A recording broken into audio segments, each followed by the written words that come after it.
ole tun trum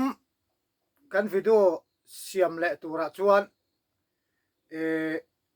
request atama pha man zana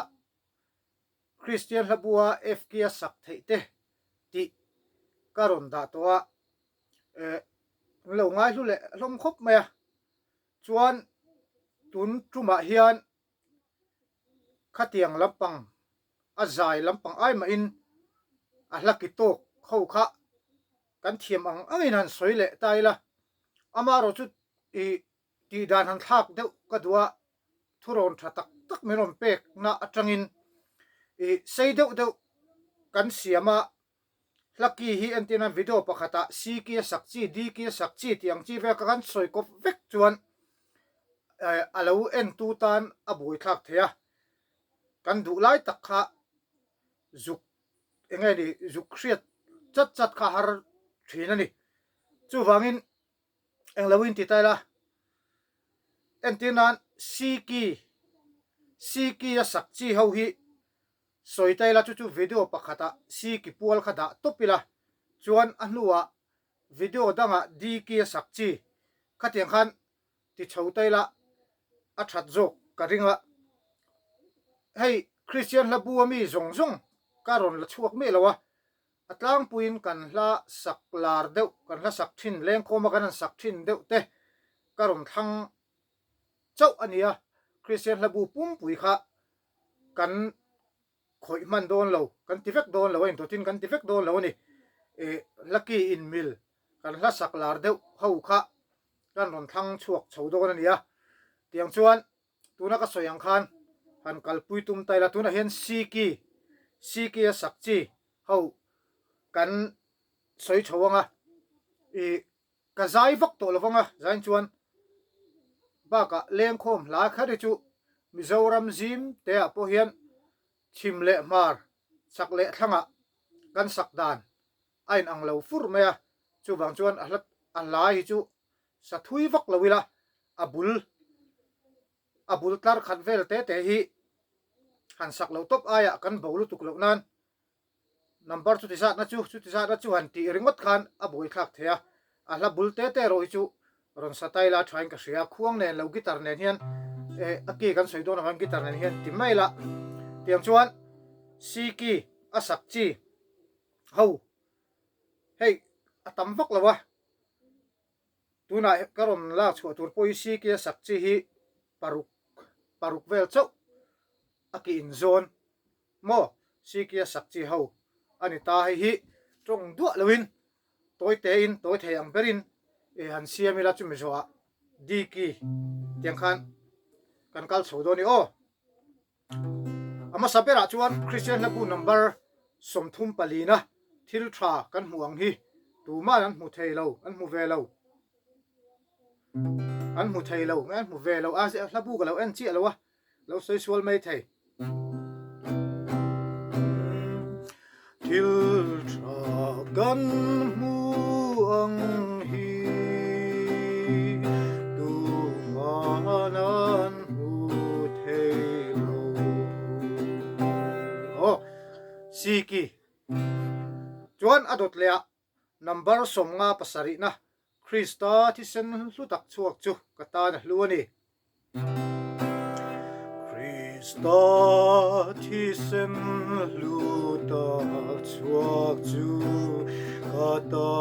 na hluani han du tok zelang adot lea chuan number za somli na mangai na mangai na khovel en du kal varit lang thing cross chunga kal deuh popo pango za som kwale pakuana o kalvari thing chunga chuan kalvari thing chunga chuan ka shen ho pui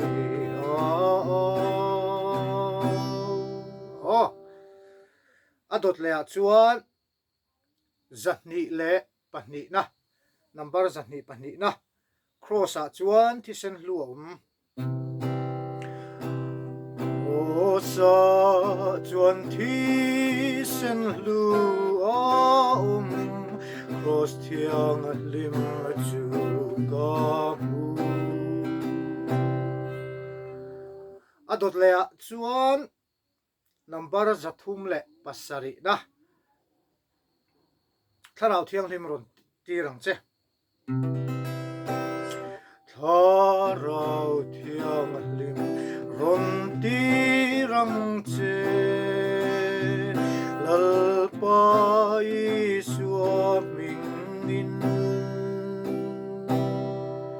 o khang ho kha siki asak chi kan ron lak chua chunia kan lo soi thin to ang khan kha kham mi kan thanem deuh hlek le in khom kan that deuh hlek a atok tur ania in khom kan tam vak lo chuan I tuna sikia kan sakha no chan vein niam taila biki velin saila atok vel asaka nuam tok vel lenga kha kha la suai tuin zai suai tu te apik takin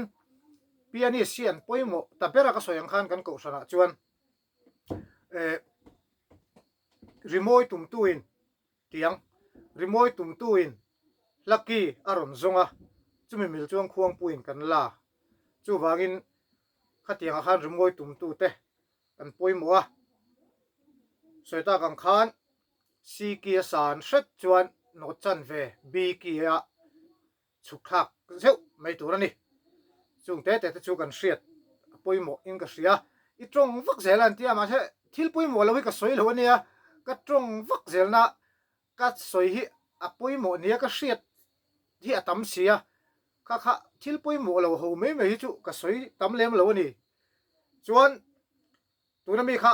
a number ka soi non lenga lo chin chi ula ti khan kha kha entinan Krista thisen lu tak chuak chu ti la hi kan lo sapal ani chuan enge lak le ngal tur niang mi puen lo lam tamup mup sia enge mi pui ti chi ai lovin ti boy lovin mi pui thut kherang hak lovin enge kalak zomang ti khangai to avatila ti chuan thil tha kan muang hi ti te o mangai na khovel en tu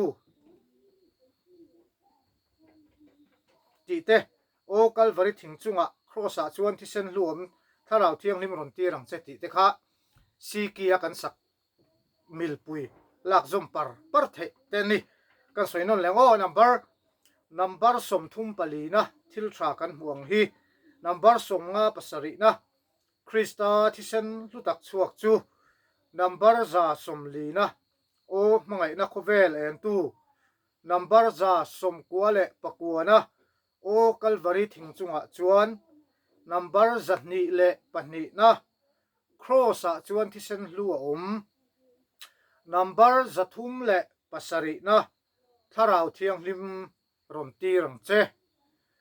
khang ho khasi kia sakchi ani le tikhan toite in kha kan danga a nexa di kia sakchi kan soile doni o khati zong kha ni le phot ro se